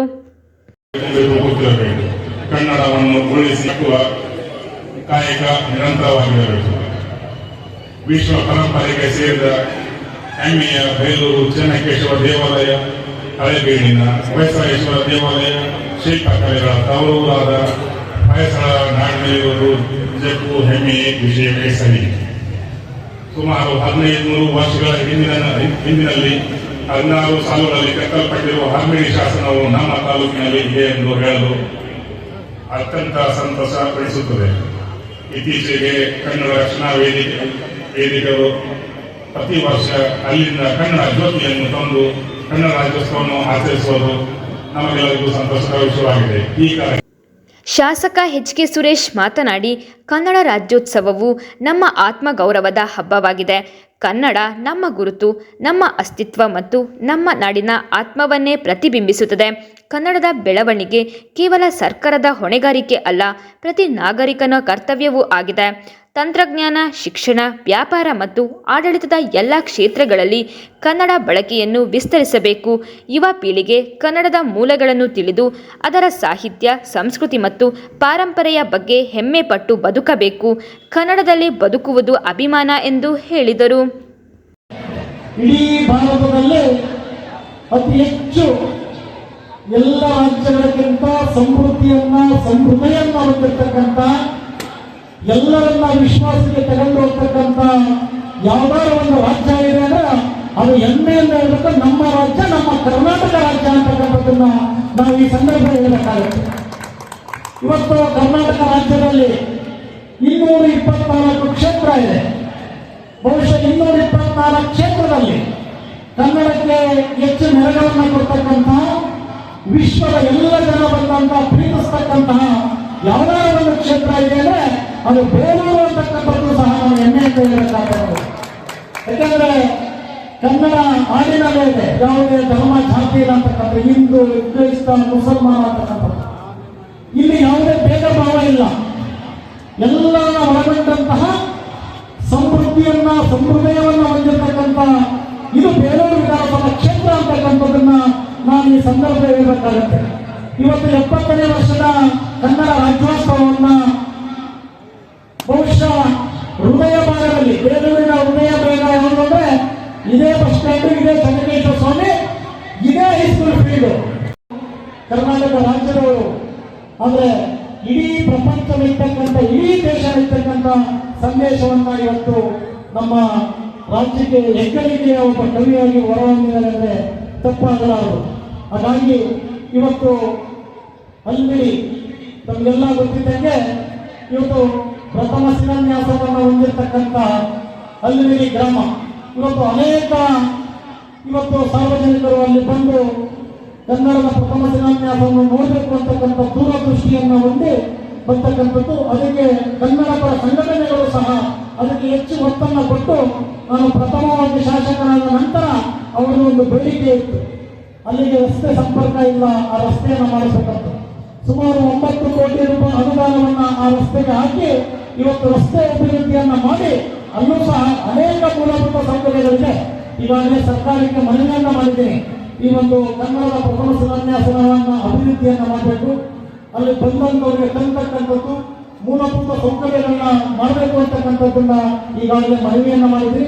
ಬಹುಶಃ ಸರ್ಕಾರ ಮಾಡಬೇಕಂತ ವಿಶ್ವಾಸ ಇದೆ.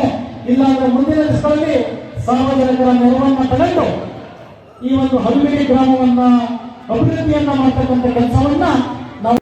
ಈ ವೇಳೆ ಹಲವು ಕ್ಷೇತ್ರಗಳಲ್ಲಿ ಸಾಧನೆ ಮಾಡಿದ ಗಣ್ಯರನ್ನು ಸನ್ಮಾನಿಸಲಾಯಿತು ಹಾಗೂ ಕನ್ನಡದಲ್ಲಿ ಅತಿ ಹೆಚ್ಚು ಅಂಕ ಪಡೆದ ವಿದ್ಯಾರ್ಥಿಗಳನ್ನು ಪ್ರೋತ್ಸಾಹಿಸಲಾಯಿತು. ವಿವಿಧ ಶಾಲಾ ವಿದ್ಯಾರ್ಥಿಗಳಿಂದ ಸಾಂಸ್ಕೃತಿಕ ಕಾರ್ಯಕ್ರಮ ನಡೆಯಿತು. ಈ ಕಾರ್ಯಕ್ರಮದಲ್ಲಿ ಪುರಸಭಾ ಅಧ್ಯಕ್ಷೆ ಉಷಾ ಸತೀಶ್, ಯೋಜನಾ ಪ್ರಾಧಿಕಾರ ಅಧ್ಯಕ್ಷ ಸೈಯದ್ ತೌಫಿಕ್, ಪುರಸಭಾ ಸದಸ್ಯೆ ತೀರ್ಥಕುಮಾರಿ, ಭರತ್, ಮೀನಾಕ್ಷಿ, ಕನ್ನಡಪರ ಸಂಘಟನೆಯ ಕರವೇ ವಿಎಸ್ ಭೋಜೇಗೌಡ, ಚಂದ್ರಶೇಖರ್, ರಾಜಣ್ಣ, ತೀರ್ಥಂಕರ, ಕಾಸಪ್ಪ, ಮಾನ ಮಂಜೇಗೌಡ, ಬಿಇಒ ಭಾಗ್ಯಮ್ಮ, ಮುಖ್ಯಾಧಿಕಾರಿ ಬಸವರಾಜು ಶಿಗ್ಗಾವಿ, ಪತ್ರಕರ್ತ ಸಂಘದ ಕಾರ್ಯದರ್ಶಿ ಬಿಬಿ ಶಿವರಾಜು ಸೇರಿದಂತೆ ಇತರರು ಹಾಜರಿದ್ದರು. ಆಲೂರು ಕ್ಷೇತ್ರದ ಶಾಸಕರಿಗೆ ಹಾಗೂ ಪಟ್ಟಣ ಪಂಚಾಯಿತಿಗೆ ಹಲವಾರು ಬಾರಿ ರಸ್ತೆ ಉಬ್ಬು ನಿರ್ಮಿಸಿ ಅಪಘಾತ ತಪ್ಪಿಸುವಂತೆ ಮನವಿ ಮಾಡಿದರೂ ಯಾವುದೇ ಪ್ರಯೋಜನವಾಗಿಲ್ಲ. ಇನ್ನು 15 ದಿನಗಳಲ್ಲಿ ರಸ್ತೆ ಉಬ್ಬು ನಿರ್ಮಿಸದಿದ್ದರೆ ರಸ್ತೆ ತಡೆ ಮಾಡಿ ಹೋರಾಟ ನಡೆಸಬೇಕಾಗುತ್ತದೆ ಎಂದು ರಾಜ್ಯ ರೈತ ಸಂಘಟನೆಗಳ ಒಕ್ಕೂಟದ ಜಿಲ್ಲಾಧ್ಯಕ್ಷ ಧರ್ಮರಾಜ್ ಎಚ್ಚರಿಕೆ ನೀಡಿದರು. ಮಾಧ್ಯಮದವರೊಂದಿಗೆ ಮಾತನಾಡಿದ ಅವರು, ಪಟ್ಟಣದ ಕೆಇಬಿ ಸರ್ಕಲ್ ಸೇರಿದಂತೆ ಹಲವು ಆಯಾ ಕಟ್ಟಿನ ಸ್ಥಳಗಳಲ್ಲಿ ಪ್ರತಿದಿನ ಒಂದೆಲ್ಲೊಂದು ಅಪಘಾತಗಳು ನಡೆಯುತ್ತಿದೆ. ಜನಸಾಮಾನ್ಯರು ಕೈಕಾಲು ಮುರಿದುಕೊಳ್ಳುವುದು ಸಾಮಾನ್ಯವಾಗಿದೆ. ಪಟ್ಟಣದ ಮುಖ್ಯ ರಸ್ತೆ ಡಾಂಬರೀಕರಣವಾಗಿ 1 ವರ್ಷವಾಗಿದ್ದು, ಮುಖ್ಯ ರಸ್ತೆ ಹಾಗೂ ಹುಣಸವಳ್ಳಿ ರಸ್ತೆಗೆ ರಸ್ತೆ ಉಬ್ಬುಗಳನ್ನು ನಿರ್ಮಿಸದ ಕಾರಣ ವಾಹನಗಳು ಅತಿ ವೇಗವಾಗಿ ಸಂಚರಿಸಿ ವಿದ್ಯಾರ್ಥಿಗಳು ಸೇರಿದಂತೆ ಜನಸಾಮಾನ್ಯರು ಅಪಘಾತಕ್ಕೆ ಒಳಗಾಗುತ್ತಿದ್ದಾರೆ. ಹಲವಾರು ಜನ ಕೈಕಾಲು ಮುರಿದುಕೊಂಡಿದ್ದಾರೆ. ಈ ಬಗ್ಗೆ ಪಟ್ಟಣ ಪಂಚಾಯಿತಿ ಹಾಗೂ ಕ್ಷೇತ್ರದ ಶಾಸಕರಿಗೆ ಹಲವಾರು ಬಾರಿ ಮನವಿ ಮಾಡಿದ್ದು ಯಾವುದೇ ಪ್ರಯೋಜನವಾಗಿಲ್ಲ. ಕ್ಷೇತ್ರದ ಏಕೈಕ ಜನಪ್ರತಿನಿಧಿಗೆ ಜವಾಬ್ದಾರಿ ಇಲ್ಲ. ಬರೀ ಕಾರ್ಯಕ್ರಮಗಳಿಗೆ ಹೋಗಿ ಫೋಟೋ ತೆಗೆಸಿಕೊಳ್ಳುವುದೇ ಕೆಲಸವೇ? ಶಾಸಕರು ಕೇವಲ ಸಬೂಬು ಹೇಳಿಕೊಂಡು ತಿರುಗಿದರೆ ಆಗುವುದಿಲ್ಲ. ಇನ್ನು 15 ದಿನಗಳಲ್ಲಿ ರಸ್ತೆ ಉಬ್ಬು ನಿರ್ಮಿಸಿ ಅಪಘಾತಗಳನ್ನು ತಪ್ಪಿಸದಿದ್ದರೆ ರಸ್ತೆ ತಡೆ ನಡೆಸಿ ಹೋರಾಟ ನಡೆಸಬೇಕಾಗುತ್ತದೆ ಎಂದು ಎಚ್ಚರಿಸಿದರು. ಆಲೂರು KEB ವೃತ್ತದಲ್ಲಿ ನಾವಿದ್ದೀವಿ. ಹೆಚ್ಚು ಕಡಿಮೆ 1 ವರ್ಷ ಬಂತು. ಇಲ್ಲಿ ಡಾಂಬರ್ ರಸ್ತೆಯಾಗಿ ಇಲ್ಲಿ ಹಂಸಿತ್ತು 2, ಮತ್ತು ಹುಣಸವಳ್ಳಿ ರಸ್ತೆಗೆ 1 ಹಂಸಿತ್ತು. ವೆಹಿಕಲ್ಗಳು ನಿಧಾನಕ್ಕೆ ಬರ್ತಾಯಿದ್ದು, ಹಂಸನ್ನು ದಾಟಿ ಬರ್ತಾಯಿದ್ದು, ನಿಧಾನಕ್ಕೆ ಹೋಗ್ತಾಯಿತ್ತು. ಇವತ್ತು ಒಂದು ವರ್ಷದಿಂದ ಹೆಚ್ಚು ಕಡಿಮೆ 10-12 ಆಕ್ಸಿಡೆಂಟ್ ಆಗಿದ್ದಾವೆ. ಕೆಲವರಿಗೆ ಹಲ್ಲು ಮುರಿದೋಗಿದೆ, ಕೆಲವರಿಗೆ ಕಾಲು ಮುರಿದಿದೆ, ಕೆಲವರು ವೆಹಿಕಲ್ಗಳು ಡ್ಯಾಮೇಜ್ ಆಗಿದ್ದಾವೆ. ನಿರಂತರವಾಗಿ ನಾವು ಪಟ್ಟಣ ಪಂಚಾಯತಿಗೂ ತಿಳಿಸ್ತಾ ಇದ್ದೀವಿ. ನಮ್ಮ ಜನಪ್ರತಿನಿಧಿ ಇವತ್ತು ಏಕೈಕ ಜನಪ್ರತಿನಿಧಿ ಇವತ್ತು ಜಿಲ್ಲಾ ಪಂಚಾಯತಿ ಇಲ್ಲ, ತಾಲೂಕ್ ಪಂಚಾಯತಿ ಇಲ್ಲ, ಗ್ರಾಮ ಪಂಚಾಯತಿನೂ ಇಲ್ಲ. ಏಕೈಕ ಜನಪ್ರತಿನಿಧಿ ನಮ್ಮ MLA ಸಾಹೇಬರಿಗೆ ಇಲ್ಲಿ ಎಲ್ಲರೂ ಸೇರಿ ಮನವಿನೂ ಕೊಟ್ಟಿದ್ದೀವಿ. ಇವತ್ತು ನಾವು 2-3 ಸರಿ ಪೊಲೀಸ್ ಇಲಾಖೆಗೂ ತಿಳಿಸಿದ್ದೀವಿ. ಇಲ್ಲಿವರೆಗೂ ಹಂಸ ಹಾಕ್ಸೋದೇ ಆಗಲಿ ಅಥವಾ ಇಲ್ಲಿ ಸಮಸ್ಯೆಯಾಗಿ ಬಗೆಹರಿಸೋಕ್ಕೆ ಹೊರಟಿಲ್ಲ. ಪಟ್ಟಣ ಪಂಚಾಯತ್ಗೆ ಲಕ್ಷಾಂತರ ರೂಪಾಯಿ ಇಲ್ಲಿ ಟ್ಯಾಕ್ಸ್ ಪೇಯರ್ ಇದ್ದೀವಿ. ಹಾಗೆಯೇ ತಾಲೂಕಿನ ಇದು ಜಿಲ್ಲೆಯ ಜವಾಬ್ದಾರಿ, ಈ ಕ್ಷೇತ್ರದ ಜವಾಬ್ದಾರಿ MLAಗೆ ಜವಾಬ್ದಾರಿ ಇಲ್ವಾ? ಎಷ್ಟು ಸರಿ ಹೇಳೋಣ? ಇವತ್ತು ಎಷ್ಟೋ 2-3 ಜನದ್ದು ಕೈಕಾಲು ಮುರಿದೋಗಿದೆ. ಕಾರು ಡಿವೈಡ್ರಿಗೆ ಹೊಡೆದು ಕಾರು ಇದಾಗಿದೆ, ಸ್ಪೀಡಾಗಿ ಬಂದು. ಇದು ಕ್ರಾಸ್ ಬೇರೆಯ. ಈ ಕ್ರಾಸ್ನಲ್ಲಿ ಒಂದು ಹಂಸಿಲ್ಲ ಅಂದರೆ ಏನು ಅರ್ಥ? ಎಷ್ಟು ದಿವಸ ಅಂತ ಕೇಳೋಣ ಇವರ ಜನಪ್ರತಿನಿಧಿಗಳೇ ಆಗಲಿ ಅಥವಾ ಪಟ್ಟಣ ಪಂಚಾಯತಿಯರಾಗಲಿ. ಈಗ ನೋಡಿ, ಅಲ್ಲಿ ಈ ಹುಡುಗಂದು ಕಾಲಿಗೆ ಡ್ಯಾಮೇಜ್ ಆಗಿದೆ. ಈಗ ಅಲ್ಲಿ ಆಟೋಗೆ ಡ್ಯಾಮೇಜ್ ಆಗಿದೆ, ಇಲ್ಲಿ ಬೈಕಿಗೆ ಡ್ಯಾಮೇಜ್ ಆಗಿದೆ. ಈ ಮೊನ್ನೆ ಒಂದು ಹುಡುಗಂದು ಹಲ್ಲೆ ಮುರಿದೋದು 2-3 ವಿದ್ಯಾರ್ಥಿ. ಈ ಥರ ಆದರೆ ಹಿಂಗೆ ಇವರು ಏನು ಮಾಡ್ತಾ ಇದ್ದಾರೆ? ಜನಪ್ರತಿನಿಧಿ ಯಾವುದ್ಯಾವುದೋ ಫಂಕ್ಷನ್ಗೆ ಹೋಗಿ ಫೋಟೋ ಹೊಡಿಸಿ ಬರೋದು ಅಷ್ಟೇ.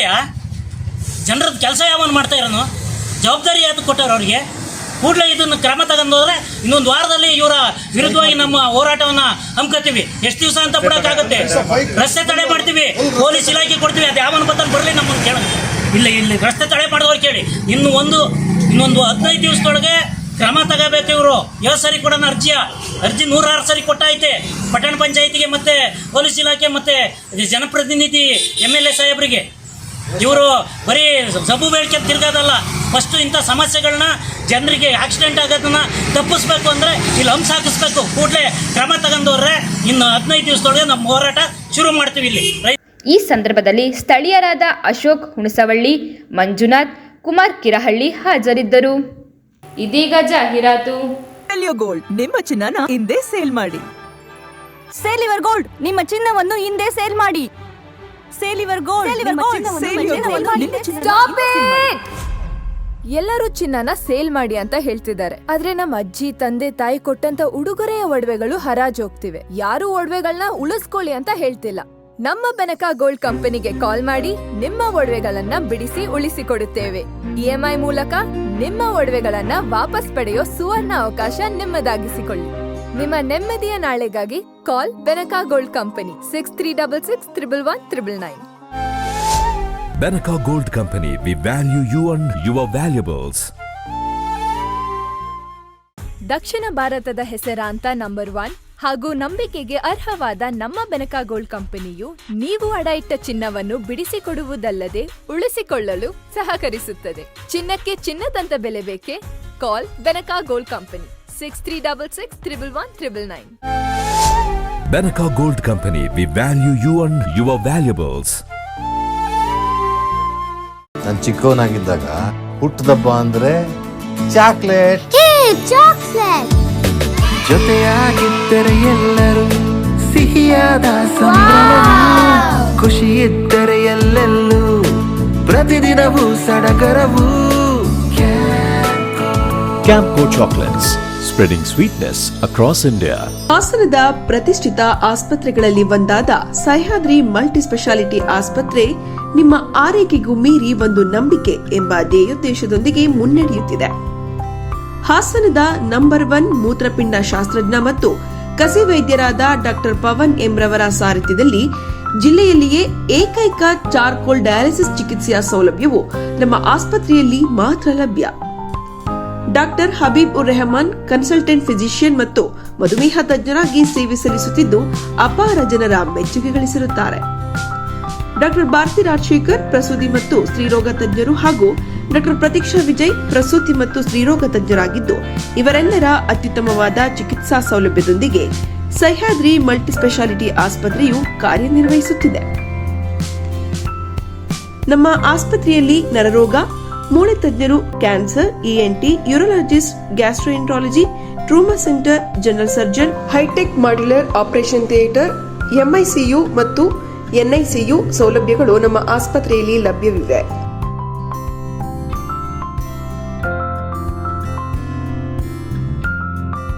ದಿನದ 24 ಗಂಟೆಯೂ ತುರ್ತು ಸೇವಾ ವಿಭಾಗವು ತೆರೆದಿರುತ್ತದೆ. ಅತ್ಯಾಧುನಿಕ ಅಲ್ಟ್ರಾಸೌಂಡ್ ಸ್ಕ್ಯಾನಿಂಗ್, ಎಕ್ಸ್ರೇ ಮತ್ತು ಲ್ಯಾಬ್ ಹಾಗೂ ಎಲ್ಲ ರೀತಿಯ ಆರೋಗ್ಯ ವಿಮೆ ಸೌಲಭ್ಯವಿದೆ. ಸಹ್ಯಾದ್ರಿ ಮಲ್ಟಿ ಸ್ಪೆಷಾಲಿಟಿ ಆಸ್ಪತ್ರೆ, ಭಾರತಿ ಹೆಲ್ತ್ ಕೇರ್ ಕಾಂಪ್ಲೆಕ್ಸ್, ಗಂಧಕೋಟೆ ಮುಂಭಾಗ, ಆಸಿ ರಸ್ತೆ, ಹಾಸನ. Phone number 08172 265033 884022 446. ರಾಜ್ಯದ ಪ್ರತಿಷ್ಠಿತ ಸೇವಾ ಸಂಸ್ಥೆಗಳಲ್ಲಿ ಒಂದಾದ ರಾಷ್ಟ್ರೋತ್ಥಾನ ಪರಿಷತ್ ಭಾರತೀಯ ಜ್ಞಾನ ಪರಂಪರೆ, ನೈಜ ಇತಿಹಾಸ, ಸಂಸ್ಕೃತಿ, ಜೀವನ ಪದ್ಧತಿ ಪ್ರತಿಬಿಂಬಿಸುವ CBSE ಪಠ್ಯಕ್ರಮದ 17 ವಿದ್ಯಾಕೇಂದ್ರಗಳನ್ನು ರಾಜ್ಯದ ವಿವಿಧ ಭಾಗಗಳಲ್ಲಿ ನಡೆಸುತ್ತಿದೆ. ಈ ಶಾಲೆಗಳಲ್ಲಿ ವಿದ್ಯಾರ್ಥಿಗಳ ಸರ್ವಾಂಗೀಣ ವಿಕಾಸಕ್ಕಾಗಿ ಪಂಚಮುಖಿ ಶಿಕ್ಷಣ ಎನ್ನುವ ವಿಶಿಷ್ಟ ಕಲಿಕಾ ಪದ್ಧತಿಯನ್ನು ಅನುಷ್ಠಾನಗೊಳಿಸಲಾಗಿದೆ.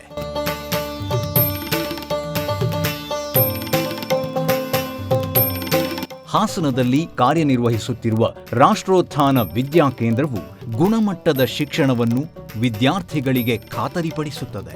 ಬನ್ನಿ, ನಿಮ್ಮ ಮಗುವನ್ನು ಹಾಸನದ ರಾಷ್ಟ್ರೋತ್ಥಾನ ವಿದ್ಯಾಕೇಂದ್ರದಲ್ಲಿ ನೋಂದಾಯಿಸಿ ಭಾರತೀಯತೆಯ ಸ್ಪರ್ಶದೊಂದಿಗೆ ಗುಣಮಟ್ಟದ ಶಿಕ್ಷಣವನ್ನು ಪಡೆಯುವ ಅವಕಾಶವನ್ನು ನಿಮ್ಮ ಮಗುವಿಗೆ ಕಲ್ಪಿಸಿ. ನೋಂದಣಿ ಪ್ರಕ್ರಿಯೆ ಪ್ರಾರಂಭವಾಗಿದೆ. ಬೆಳ್ಳಿಯ ಆಭರಣಗಳ ಮತ್ತು ಬೆಳ್ಳಿ ವಸ್ತುಗಳ ಎಕ್ಸ್ಕ್ಲೂಸಿವ್ ಶೋರೂಮ್, ಮೊಟ್ಟ ಮೊದಲ ಪ್ರತ್ಯೇಕ ಬೆಳ್ಳಿ ಆಭರಣಗಳ ಭಂಡಾರ ವಿಜಯ್ ಸಿಲ್ವರ್ ಪ್ಯಾಲೇಸ್. ನಮ್ಮಲ್ಲಿ ಎಲ್ಲ ಮಾದರಿಯ 92.5 ಹಾಲ್ಮಾರ್ಕ್ನ ಬೆಳ್ಳಿಯ ಆಭರಣಗಳು ದೊರೆಯುತ್ತವೆ. ಗೋಲ್ಡ್ ಪ್ಲೇಟೆಡ್ ಆಂಟಿಕ್ ನೆಕ್ಲೆಸ್ಗಳು, ಜುಮ್ಕಿಗಳು, ಸೊಂಟದ ಡಾಬುಗಳು, ಟೆಂಪಲ್ ಡಿಸೈನ್ ಬಳೆಗಳು, ತೋಡುಬಂದಿಗಳು, ಎಮರಾಲ್ಡ್ ವಸ್ತುಗಳು, ಪ್ರತಿನಿತ್ಯ ಹೊಸ ಹೊಸ ಡಿಸೈನ್ಗಳು ಇಲ್ಲಿ ಲಭ್ಯವಿದೆ. ದೇವರ ವಿಗ್ರಹಗಳು, ಬೆಳ್ಳಿಯ ದೀಪಗಳು, ಬೆಳ್ಳಿ ತಟ್ಟೆ, ಬೆಳ್ಳಿ ಚೊಂಬು, ಪೂಜಾ ಸಾಮಗ್ರಿಗಳು, ಬೆಳ್ಳಿಯ ದೇವರ ಮಂಟಪಗಳು ದೊರೆಯುತ್ತವೆ. Vijay silver palace, Subhash square, Devigere circle, Hassan. Contact 9060 133 333. Gomathi Kalyana Mantapa 14 ವಸಂತಗಳನ್ನು ಪೂರೈಸಿ 15ನೇ ವರ್ಷಕ್ಕೆ ಪಾದಾರ್ಪಣೆ ಮಾಡುತ್ತಿರುವ ನಮ್ಮ ಗೋಮತಿ ಕಲ್ಯಾಣ ಮಂಟಪವನ್ನ ಹೊಚ್ಚ ಹೊಸ ರೂಪದಲ್ಲಿ ನಿಮ್ಮ ಮುಂದೆ ಪ್ರಸ್ತುತಪಡಿಸುತ್ತಿದ್ದೇವೆ. ಅತ್ಯಾಧುನಿಕವಾಗಿ ನವೀಕರಣಗೊಂಡ ಕಲ್ಯಾಣ ಮಂಟಪದಲ್ಲಿ 1200 ಜನರು ಕೂರಬಹುದಾದಂತಹ ಬ್ಯಾಂಕ್ವೆಟ್ ಹಾಲ್ ಹಾಗೂ 700 ಜನರು ಊಟ ಮಾಡಬಹುದಾದ ಡೈನಿಂಗ್ ಹಾಲ್ ಇದ್ದು, ಮದುವೆ, ಬೀಗರ ಔತಣ, ನಾಮಕರಣ ಮತ್ತು ಎಲ್ಲ ಶುಭ ಸಮಾರಂಭಗಳಿಗೆ ಸಸ್ಯಾಹಾರಿ ಮತ್ತು ಮಾಂಸಾಹಾರಿ ಔತಣಗಳಿಗೆ ಹಾಲ್ ಅನ್ನ ನೀಡಲಾಗುತ್ತದೆ. 4 ಎಕರೆಗೂ ಅಧಿಕ ಜಾಗದಲ್ಲಿ ವಾಹನಗಳಿಗೆ ಉತ್ತಮವಾದ ಪಾರ್ಕಿಂಗ್ ವ್ಯವಸ್ಥೆ ಸಹ ಲಭ್ಯವಿದೆ. ನಿಮ್ಮ ಕುಟುಂಬದ ಸುಂದರ ಕಾರ್ಯಕ್ರಮಗಳನ್ನ ಅತ್ಯುತ್ತಮ ಕ್ಷಣಗಳನ್ನಾಗಿ ಮಾರ್ಪಾಡಾಗಿಸಲು ಒಂದು ಒಳ್ಳೆಯ ಜಾಗ, ಅದುವೇ ನಮ್ಮ ಗೋಮತಿ ಕಲ್ಯಾಣ ಮಂಟಪ. ಗೋಮತಿ ಕಲ್ಯಾಣ ಮಂಟಪ, ಕೋಟ್ ಹೊಸ ಬಸ್ ನಿಲ್ದಾಣದ ಹತ್ತಿರ, ಚನ್ನಪಟ್ಟಣ ಬಡಾವಣೆ, ಹೊಳೆನರಸೀಪುರ ರಸ್ತೆ, ಹಾಸನ. ಬುಕಿಂಗ್ ಹಾಗೂ ಹೆಚ್ಚಿನ ಮಾಹಿತಿಗಾಗಿ ಸಂಪರ್ಕಿಸಿ 9448427261 ಮತ್ತು 8970568666. ಅಮ್ಮ ಹತ್ರ ಇಲ್ದಿರೋ ಫಸ್ಟ್ ದೀಪಾವಳಿ, ಆದ್ರೆ ಅಮ್ಮನ್ ಮ್ಯಾಜಿಕ್ ಹತ್ರನೇ ಇದೆ. ಒಂದೊಂದು ಗಿಫ್ಟ್ ಕೂಡ ಪ್ರೀತಿಯಿಂದ ಸೆಲೆಕ್ಟ್ ಮಾಡಿರೋದು. ಮತ್ತು ನಂತರ ನೀವು ನನ್ಗೆ ನಮ್ ಗಿಫ್ಟ್ ಕೊಟ್ರಿ. ಕಚಿಕ್ ಕಚಕ್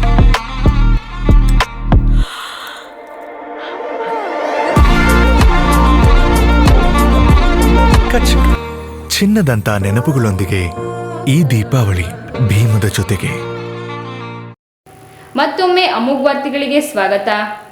ನಮ್ಮ ನಾಡಿನ ಹಲವಾರು ಕವಿಗಳು, ಸಾಹಿತಿಗಳು, ಬರಹಗಾರರು, ಚಿಂತಕರು, ಕನ್ನಡಪರ ಸಂಘ ಸಂಸ್ಥೆಗಳ ಪ್ರಮುಖರು ಕನ್ನಡ ನಾಡಿನ ಅಭಿವೃದ್ಧಿಗಾಗಿ ಪೂರಕವಾಗಿ ಶ್ರಮಿಸಿದ್ದಾರೆ ಎಂದು ತಾಲೂಕು ದಂಡಾಧಿಕಾರಿ ವೈಎಂ ರೇಣುಕುಮಾರ್ ತಿಳಿಸಿದರು.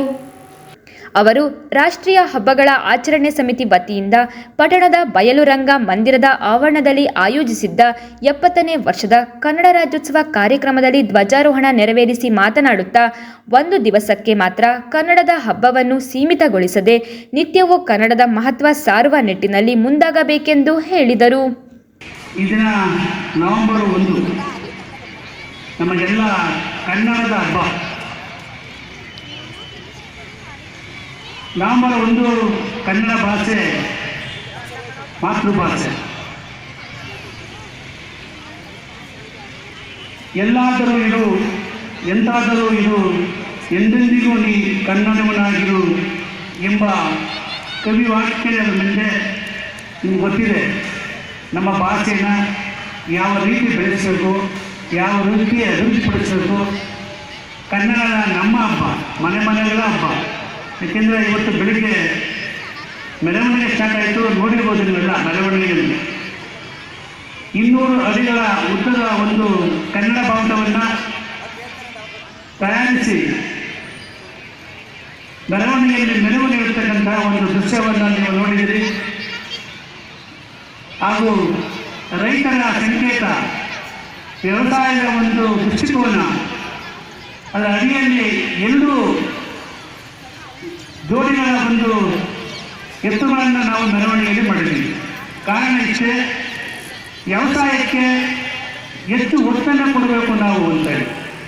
ಜೀವನಾಡಿ ಕನ್ನಡ ಕಾವೇರಿ ನದಿ, ಕನ್ನಡ ಭಾಷೆಗೆ ಅದು ಹೆಚ್ಚು ಜ್ಞಾನಪೀಠ ಪ್ರಶಸ್ತಿ ಪಡೆದುಕೊಂಡಂಥ ಒಂದು ಕನ್ನಡ ಭಾಷೆ.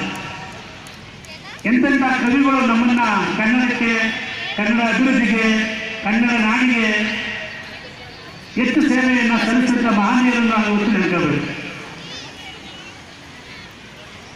ನವೆಂಬರ್ 1 ಉದಯ ಆಯಿತು ಕರ್ನಾಟಕ. ಅಂದಿನಿಂದ ಇಂದಿನವರೆಗೂ ಕನ್ನಡವನ್ನು ಬೆಳೆಸ್ತಾ ಬಂದಿದ್ದೀವಿ. ಕನ್ನಡ ಭಾಷೆಗೆ ಇತಿಹಾಸ ಉಂಟು, 2000 ವರ್ಷಗಳ ಇತಿಹಾಸ ಉಂಟು. ಹಾಗಾಗಿ ನಾವೆಲ್ಲರೂ ಇವತ್ತು ಒಂದು ದಿನ ನಾವು ಕನ್ನಡ ಹಬ್ಬವನ್ನು ಆಚರಿಸುವುದಲ್ಲ, ಪ್ರತಿನಿತ್ಯ ಪ್ರತಿ ದಿವಸ ನಿಮ್ಮ ಜೀವನದ ಶೈಲಿಯ ನಡೆಯಲ್ಲಿ ಕನ್ನಡವನ್ನು ಆಚರಿಸ, ಕನ್ನಡವನ್ನು ಬೆಳೆಸ, ಕನ್ನಡ ನಾಡಿಗೆ ಗೌರವ ತತ್ತ ನಿಮ್ಮೆಲ್ಲರ ಜೀವನ ಸುಖಕರವಾಗಿ. ಹಳೇಕೋಟೆ ಸರ್ಕಾರಿ ಪದವಿ ಪೂರ್ವ ಕಾಲೇಜಿನ ಪ್ರಾಂಶುಪಾಲರಾದ ಜಯಶೀಲಮ್ಮ ಮುಖ್ಯ ಭಾಷಣಕಾರರಾಗಿ ಆಗಮಿಸಿ ಮಾತನಾಡುತ್ತಾ, ಇತ್ತೀಚಿನ ದಿವಸಗಳಲ್ಲಿ ಕನ್ನಡಿಗರಲ್ಲಿ ಅಭಿಮಾನದ ಮತ್ತು ಶೂನ್ಯತೆಯ ಕೊರತೆ ಎದ್ದು ಕಾಣುತ್ತಿದೆ ಎಂದು ಕಳವಳ ವ್ಯಕ್ತಪಡಿಸಿದ ಅವರು, ಕನ್ನಡದ ಹಿರಿಮೆಯನ್ನು ಸಾರಲು ಮಹನೀಯರು, ಗಣ್ಯರು, ಪತ್ರಿಕೆಗಳು ಹಗಲಿರುಳು ಶ್ರಮಿಸುತ್ತಿದ್ದಾರೆ. ಕನ್ನಡದ ಸಮೃದ್ಧತೆಯನ್ನು ಯಾವ ರಾಜ್ಯದಲ್ಲೂ ಸಹ ಕಾಣಲು ಸಾಧ್ಯವಿಲ್ಲ. ಕನ್ನಡ ತಾಯಿ ಹೃದಯ, ಪ್ರೀತಿಯ ಅಮೃತದ ಭಾಷೆ. ತಾಯಿ ಮತ್ತು ಮಗುವಿನ ಬಾಂಧವ್ಯ ಹುಟ್ಟಿನಿಂದಲೇ ಅಮ್ಮ ಎಂದು ಕರೆಯುವುದರ ಮೂಲಕ ಪ್ರಾರಂಭವಾಗುತ್ತಿದೆ. ಅಂತಹ ಹೃದಯ ಶ್ರೀಮಂತಿಕೆ ನಮ್ಮ ಕನ್ನಡ ಭಾಷೆಗೆ ಇದೆ. ಕನ್ನಡ ಭಾಷೆ ಬದುಕಿನಲ್ಲಿ ಧೈರ್ಯ ಮತ್ತು ಆತ್ಮಸ್ಥೈರ್ಯವನ್ನು ಉಂಟು ಮಾಡುತ್ತದೆ. ಬದುಕನ್ನು ಕಟ್ಟಿಕೊಳ್ಳುವುದಕ್ಕೆ, ಅಭಿವೃದ್ಧಿ ಹೊಂದುವುದಕ್ಕೆ ನಮ್ಮ ಕನ್ನಡ ಭಾಷೆ ಬಹು ಮುಖ್ಯವಾಗಿ ಸಹಾಯ ಮಾಡುತ್ತದೆ ಎಂದು ಹೇಳಿದರು.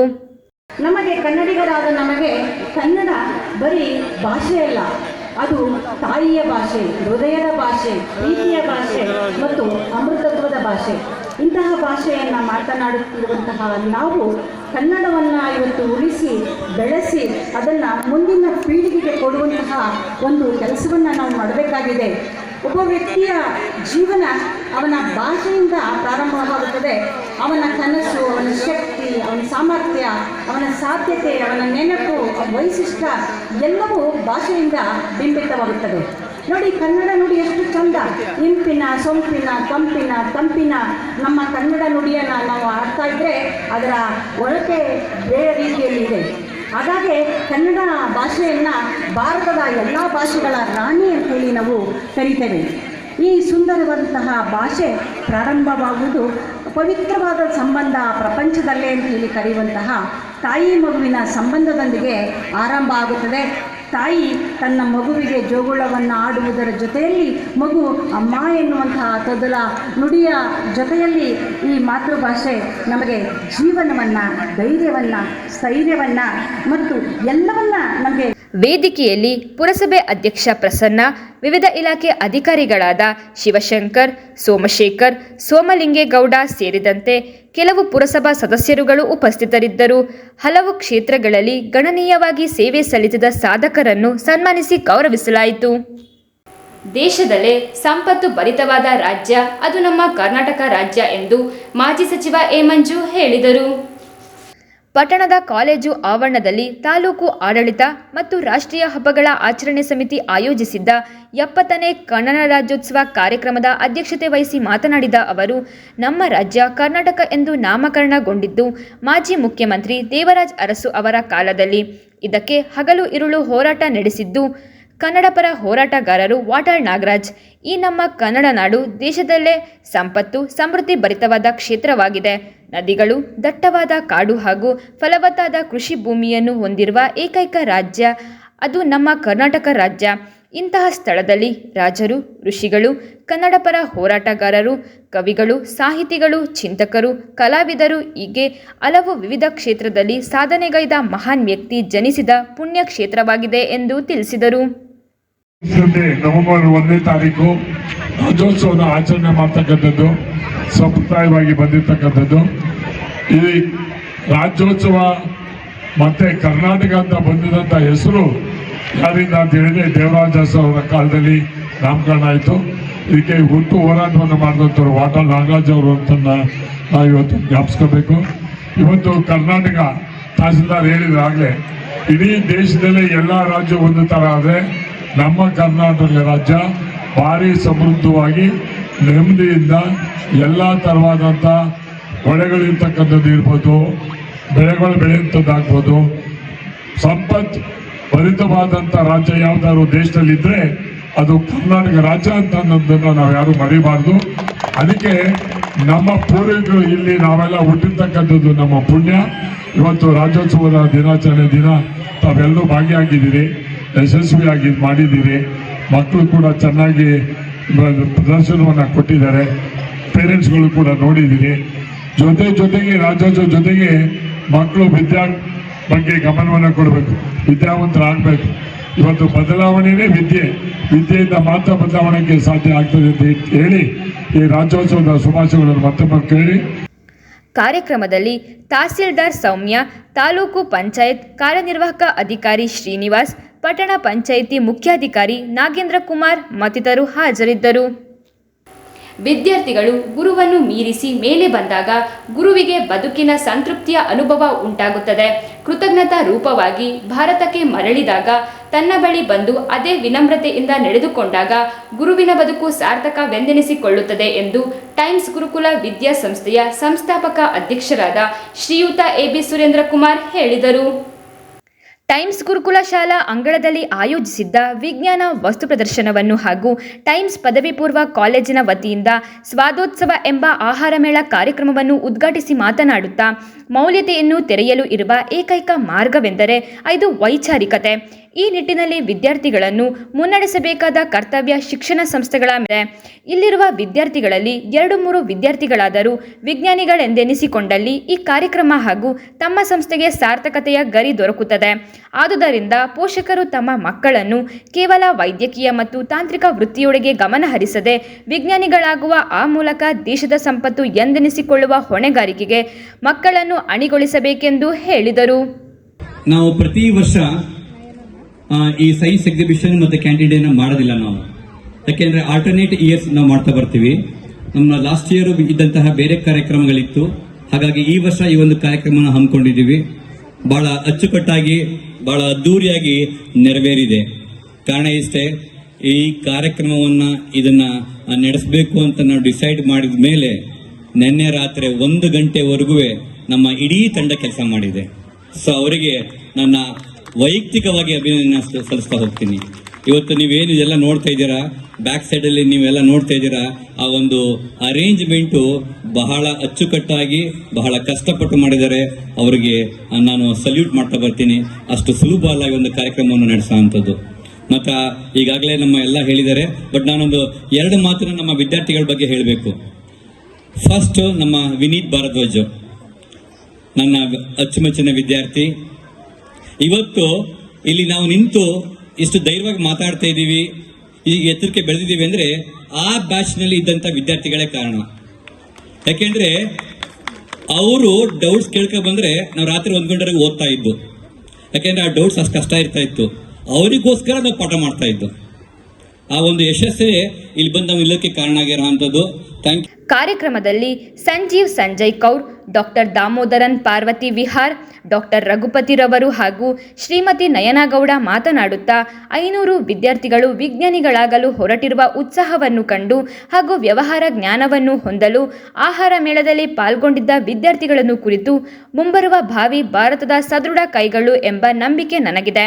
ಈ ನಿಟ್ಟಿನಲ್ಲಿ ನಿಮ್ಮನ್ನು ತಯಾರಿಗೊಳಿಸಿರುವ ಸುರೇಂದ್ರ ಕುಮಾರ್ ರವರ ಮನೋಭಿಲಾಷೆಗೆ ಒಂದು ದೊಡ್ಡ ಸಲಾಂ ಎಂದು ಹೇಳಿದರು. Where the technology is changing at the very faster rate.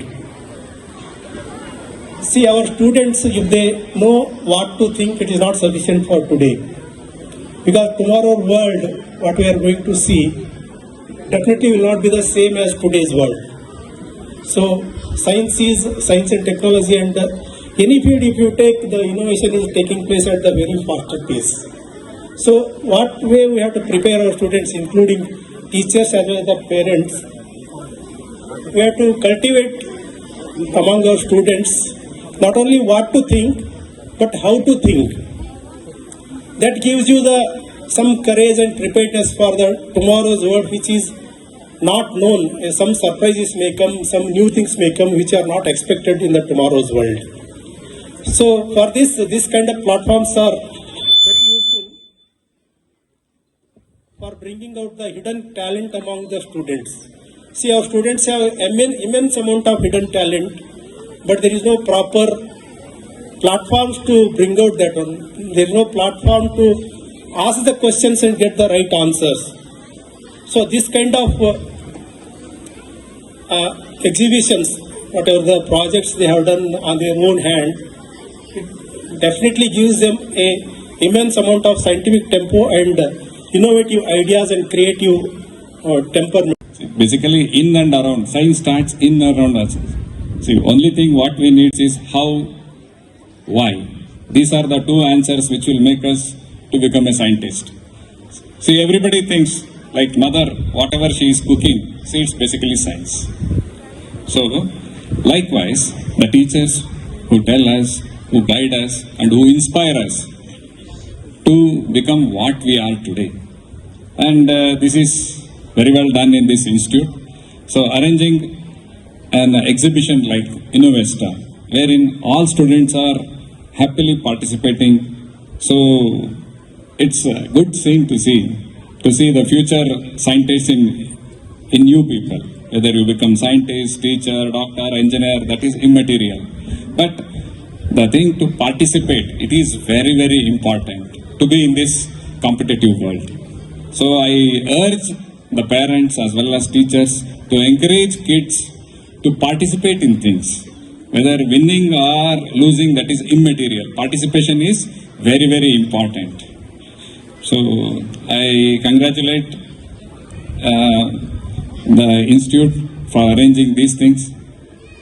Thank you. And this country should have all this young people as a politician, scientist, ಇನ್ನು ಏನೆಲ್ಲ ಆಗಬೇಕು ಆಗಿ. Never think for something small.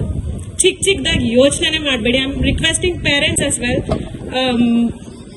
ಬೇರೆ ಮಕ್ಕಳ ಜೊತೆ ಕಂಪೇರ್ ಮಾಡಬೇಡಿ. Because I never score good in my life.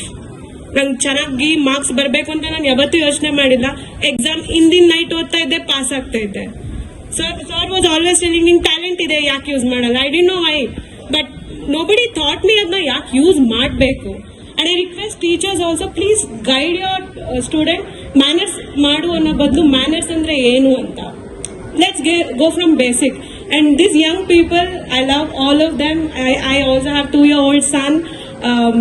And I always teach him, ನೀನ್ ಏನಾಗಬೇಕು ಅಂತ ಅಂದ್ರೆ, he don't know what prime minister is. I tell him, become a prime minister. Actor or I don't know, but teaching something big matters a lot. So parents are the first love of our life. He inculcating and imbibing the young minds from very young age to become a scientist, doctors, and with the top of the world leading personalities. That's really amazing. And being a chef, I start cooking with my mother at the age of 4 or 5, and I was playing with his sadi. So when I'm watching what she cooking and playing sadi, it was the most memorable moments for me. So that time my mother used to say, usually the boys sit in the drawing room and in the drawing rooms, and why you be in the kitchen? That time I don't know why I was to be in the kitchen. But when I start my cooking journey or the career, it was really helpful. When I was in for the BHM, I know the basics. So what I come to say, everything as a strategist, as a chef as well as a strategist, in the very young age, in this age, you doing the experiments and you exhibiting the things. So definitely, I am assured that we have a dream, like India have a dream, something like that. 2047, we will be a developed country. No, it's not only a developed country. I can say that, I can promise that after I come to this campus, we will be a superpower because of you people. And again and again, I thank Mr. Surendra Kumar, because you will be the reason. At 2047, 22 years, look forward. I'm sure that you people lead the world, not as a follower, just like past centuries what we do, but we will be the trendsetters. We will be the role models in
ಕೊನೆಯಲ್ಲಿ ಮತ್ತೊಮ್ಮೆ ಮುಖ್ಯಾಂಶಗಳು. ಜಯ ಕರ್ನಾಟಕ ಜನಪರ ವೇದಿಕೆ ಹಾಗೂ ಈಶಾ ಚೈತನ್ಯ ಮದ್ಯ ವ್ಯಸನಿ ಮುಕ್ತ ಕೇಂದ್ರ ಇವರ ಸಹಯೋಗದಲ್ಲಿ ಕರ್ನಾಟಕ ರಾಜ್ಯೋತ್ಸವ ಕಾರ್ಯಕ್ರಮ. ಗೌರವ ಅಧ್ಯಕ್ಷರಾದ ಡಾಕ್ಟರ್ ಕೆಪಿಎಸ್ ಪ್ರಮೋದ್ ಅವರಿಂದ ನಶೆ ಮುಕ್ತಿ ಜೀವನಕ್ಕೆ ಕಿವಿಮಾತು ಮತ್ತು ಅರಕಲಗೂಡಿನಲ್ಲಿ ಮಾಜಿ ಸಚಿವ ಎ ಮಂಜು ಅವರ ಹುಟ್ಟುಹಬ್ಬ ಹಾಗೂ 70ನೇ ಕನ್ನಡ ರಾಜ್ಯೋತ್ಸವ ಕಾರ್ಯಕ್ರಮ. ಹಾಸನ ಜಿಲ್ಲೆಯ ಪ್ರಭುತ್ವದ ರಾಜಕಾರಣಿಗಳಲ್ಲಿ ಮಾಜಿ ಸಚಿವ ಎ ಮಂಜು ಒಬ್ಬರು. ಕಾರ್ಯಕ್ರಮದಲ್ಲಿ ಉಪಸ್ಥಿತರಿದ್ದ ಮಾಜಿ ಸಚಿವ ಎಚ್.ಡಿ. ರೇವಣ್ಣ ಬಣ್ಣನೆ. ಮುಂದಿನ ವಾರ್ತಾ ಸಂಚಿಕೆಯೊಂದಿಗೆ ಮತ್ತೆ ಭೇಟಿಯಾಗೋಣ. ವಂದನೆಗಳು.